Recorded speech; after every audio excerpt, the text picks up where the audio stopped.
আসসালামু আলাইকুম। আজকে আমি নতুন আরও একটি রেসিপি নিয়ে চলে আসলাম। আমি আজকে ভীষণ টেস্টি করে বৌসুন্দরী পাটিসাপটা পিঠা বানিয়ে দেখাবো। এই পিঠা বানানো খুবই সহজ, যে কেউ খুব সহজে বানিয়ে নিতে পারবেন, আর খেতে হবে অনেক টেস্টি। আশা করছি আপনাদেরও ভালো লাগবে। ভালো লাগলে লাইক কমেন্ট শেয়ার করে দিবেন। তাহলে চলুন রেসিপি শুরু করি। প্রথমে চুলায় প্যান বসিয়ে দিয়েছি। প্যানটা গরম হয়ে গেছে। দিয়ে দিচ্ছি 1 টেবিল চামচ ঘি আর সুজি হাফ কাপ দিয়ে আমি লো আঁচে নেড়েচেড়ে 3-4 মিনিট ভেজে নেব। একদম হালকা আঁচে ভেজে নিতে হবে। তারপরে দিয়ে দিচ্ছি এলাচের গুঁড়া সামান্য পরিমাণে, আর দিয়ে দিচ্ছি স্বাদমতো লবণ। আর এখানে গুঁড়া দুধ দিয়ে দিচ্ছি 1/4 কাপ। এখন আমি দিয়ে দিচ্ছি লিকুইড দুধ। আমি 2 কাপ লিকুইড দুধ জাল করে 1 কাপ করে নিয়েছি, দিয়ে দিলাম। এখন দিয়ে দিচ্ছি খেজুরের গুড় হাফ কাপ। গুড়ের পরিবর্তে চিনিও দেওয়া যাবে। এখন আমি নেড়েচেড়ে ঘন করে নিব। একদম হালকা আঁচে নেড়েচেড়ে নিতে হবে। বেশি শক্ত টাইট করা যাবে না, ঠান্ডা হওয়ার পরে আরও শক্ত হয়ে যায়।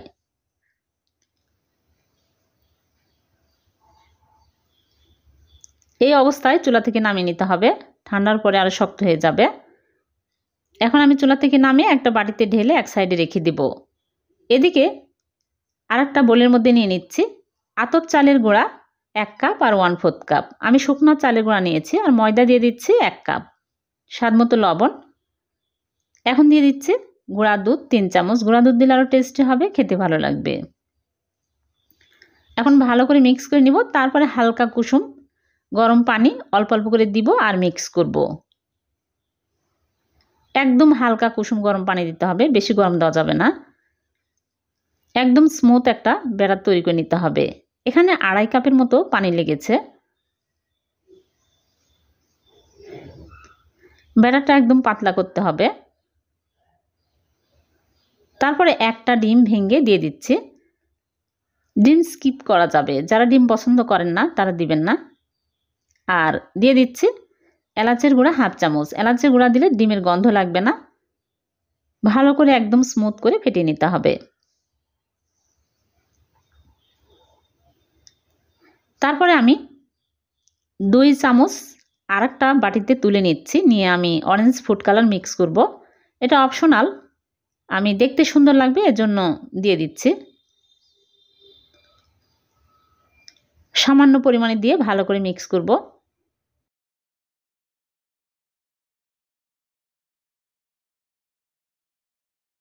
তারপরে আমি এক সাইডে রেখে দিব। দিয়ে আমি ভেজে নেওয়ার জন্য চুলে একটা ফ্রাই প্যান বসিয়ে প্যানটা গরম করে নিয়েছি। এখন সামান্য পরিমাণে তেল দিয়ে টিস্যু দিয়ে মুছে নিচ্ছি। তারপরে আমি কেচাপ বোতলে তুলে নিয়েছি। কালার ব্যাটার অল্প করে এইরকম করে দিয়ে দিচ্ছি। দিয়ে একটু শুকনো হয়ে আসলে আমি ব্যাটার 1 চামচ করে দিয়ে এইরকম করে বড় রুটির মতো করে নিচ্ছি। উপরে যখন একটু শুকনো হয়ে আসবে তখনই আমি ভিতরে পুর দিয়ে রোল করে নিচ্ছি। চুলার আঁচ কিন্তু একদম লো আঁচে রাখতে হবে, তাছাড়া কিন্তু পুড়ে যাবে। এইরকম করে আমি রোল করে নিলাম। এখন উল্টিয়ে পাল্টিয়ে তুলে নেব। হয়ে গেল একটা। এইরকম করে সবগুলো আমি ভেজে নেব। আর দেওয়ার আগে সামান্য পরিমাণে তেল দিয়ে টিস্যু দিয়ে মুছে নিতে হবে। আপনারা চাইলে পলিথিনে করেও এই ব্যাটার দিতে পারবেন। উপরে একটু শুকনো হয়ে আসলেই দিতে হবে।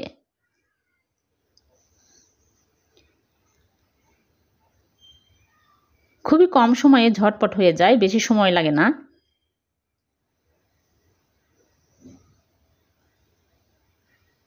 সবগুলো আমি ভেজে তুলে নিব। হয়ে গেছে। আমি একটা কেটে দেখাচ্ছি। খুবই মজার আর খুবই কম সময়ে ঝটপট বানিয়ে নেওয়া যায়। খুবই লোভনীয় হয়েছে। হয়ে গেল ভীষণ সুস্বাদু বৌসুন্দরী পিঠা। আপনার বাড়িতে বানিয়ে দেখবেন, খুবই সহজ বানানো আর খেতে অনেক মজার হয়। ভিডিওটি যদি ভালো লেগে থাকে লাইক কমেন্ট শেয়ার করে অন্যকে দেখার সুযোগ করে দিবেন। আর এরকম সহজ নতুন নতুন রেসিপি পেতে চ্যানেলটিকে সাবস্ক্রাইব করে চ্যানেলের সাথে থাকবেন। আর পেজ থেকে দেখে থাকলে পেজটিকে ফলো দিয়ে রাখবেন। আবারও দেখা হবে নতুন কোনো রেসিপিতে। সে পর্যন্ত ভালো থাকবেন। আল্লাহ হাফেজ।